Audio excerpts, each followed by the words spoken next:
Okay, so I am a pessimist. I think on the most parts, but I really like to think of myself as somebody who's reasonable. But maybe I'm more of a pessimist.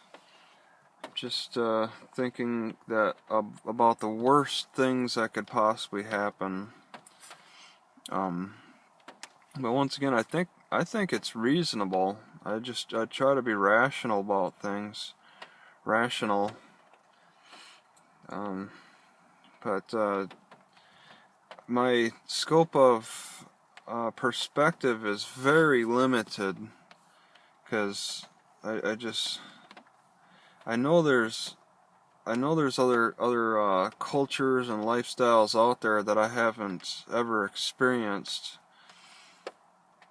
where the people just interact differently and think differently, and I'm constantly caught up in that mindset that there are other cultures that are better. So that makes it easier for me to really hate on the American culture. But I don't understand other cultures that much.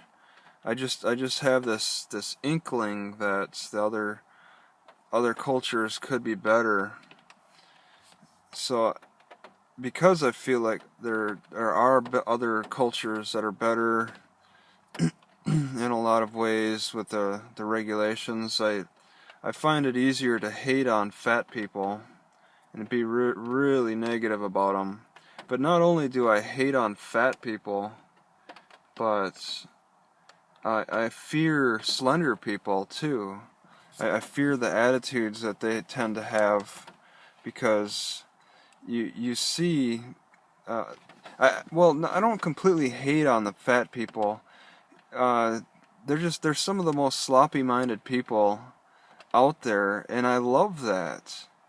But unfortunately, with the deregulation of the sugar industry, and it's just them injecting 80% of sugar extracts into grocery foods, and the fat people just they eat whatever, they eat American.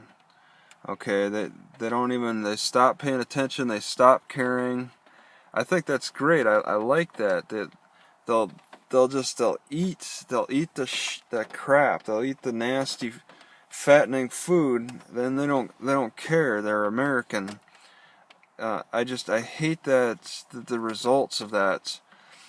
So the slender people that actually find ways to strengthen their resolve against consuming the fattening foods, they develop attitudes of this I'm better than you type of attitude, and that's very difficult to deal with too. A lot of slender people, I've just I don't know. I'd say there were a lot of relationships that I would have been interested in forming with people, but I think the problem with sugar addiction has really gripped people's attitudes.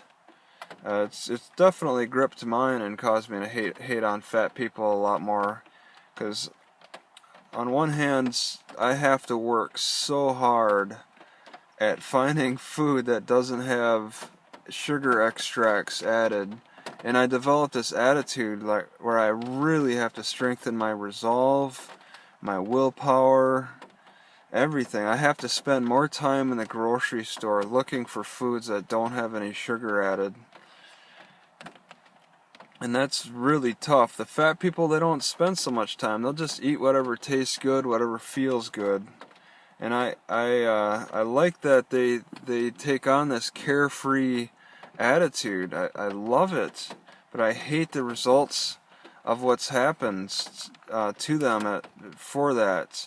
They're getting fat. They're tearing apart their health, and it shouldn't be like that. It's just the structure of our American society.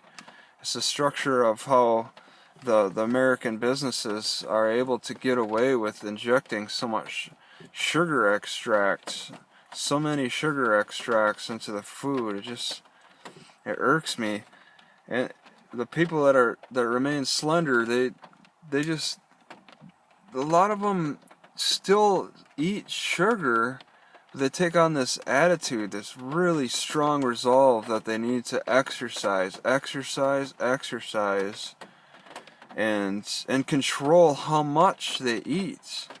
So they're really anal, they're really uptight, thinking that they're remaining slender because they have to exercise more and eat less. They take on that attitude. They'll eat whatever, but exercise more and eat less. And they develop nasty attitudes as a result. That's why I prefer fat people's attitudes over skinny people's. And